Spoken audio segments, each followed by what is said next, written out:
Efa nahita fotom-boaloboka ve ianao ry havana? Misy ny fotony lehibe sy matanjaka izay antsoina hoe vahy, ary avy amin'io vahy io no ipoiran'ny sampany maro. Mazava ho azy fa tsy afaka mamona velona mihitsy ny sampany iray raha tapaka ka misaraka amin'ilay fototra.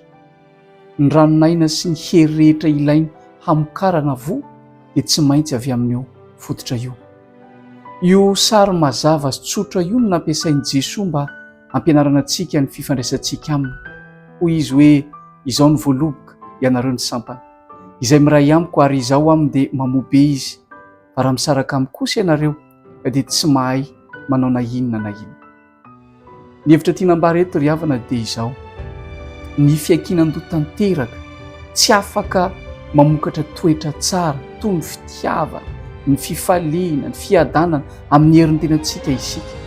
Ireo voa ireo dia vokatry ny fiainan'i Kristy mikoriana ao anatintsika, ka ny hoe miray aminy dia midika hoe manana fifandraisana velona sy isan'andro aminy amin'ny alalan'ny vavaka, ny famakiana ny teny ary ny fankatoavana azy. Koa manontania teny ianao anio hoe mifandray tsara amin'ilay fototra ve ny fiainanao?